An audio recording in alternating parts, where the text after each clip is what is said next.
we talk about AI and public good, it can only happen if there is the public sector and the private sector working together. A lot of the technology comes from outside, but you have your own idea of how it'll work. How is that partnership crucial? I mean, Andhra Pradesh is always known for being at the cutting edge of technology and governance, or GovTech as we call it. In the third term of Mr. Naidu, we had the Real-Time Governance Center in place.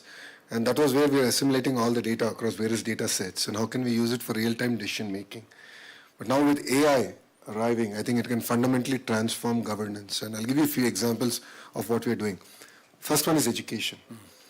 From being a passive learner to an active learner in the classroom. So we're doing this project where it's a 45 minutes class and then you have a 2-minute video which we're working with the Khan Academy. And we're coming up with 5 questions at the end and gamifying it and giving kids a clicker, a simple clicker with A, B, C, D option. And sort of gamifying it and using AI to actually prescribe homework based on results. And we want to track this data in a very, very long term. So that's one example of it.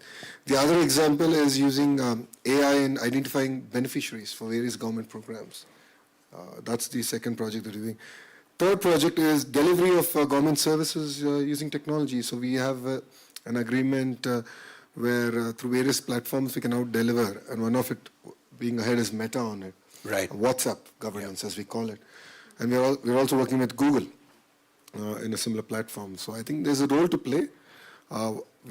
Government's job is to open up and create use cases that can then be scaled up. Yep. But then, of course, I think the initiative will also have to be led by the innovators across the world. Mr. Lokesh, let me ask you, there are cynics who say that in a country like India, AI might be bad news. We are an agrarian economy to a large extent. We do rely on manual labor. If you do have AI, then there could be a concern about jobs going away. And yet, you speak about the benefits of AI. Can these work together? I mean, if you look at it, jobs are under threat, but they're typically the white-collar jobs. Yeah. I think and every industrial revolution has shown that it creates more jobs than what people lose. History shows that. So I don't believe that AI will reduce the number of jobs, but I think it will change the order of jobs. And then I believe the jobs that are going to get created in the next decades are going to be in areas that we're yet to discover. And that puts a lot of pressure on HRD ministers like me who are trying to figure out the curriculum and the entire ecosystem. Saying that, fundamentally AI is here. It's going to change our lives.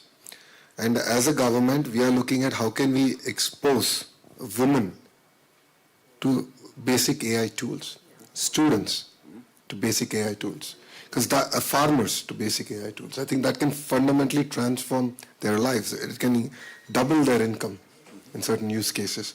So just giving them that access and exposure alone can transform the way they're living.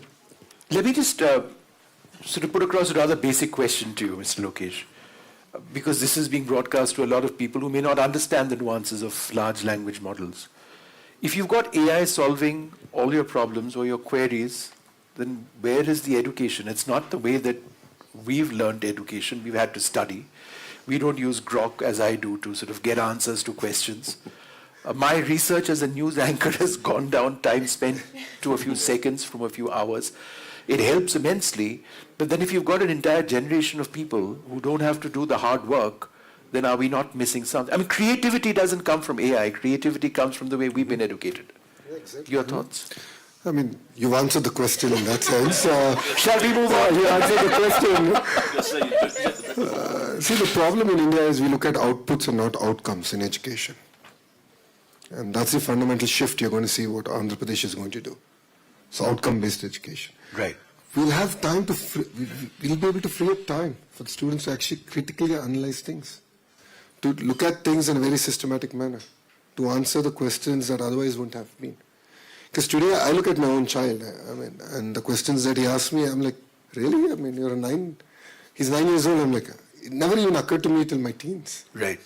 I mean, they are learning fast, and they love to be challenged. I think the LLMs and the AI models enable them to be challenged even better. Yeah. And I think that's the role. Again, do you want to be disrupted or you want to be the disruptor? I think Would you Andhra like will to- be the disruptor in this case.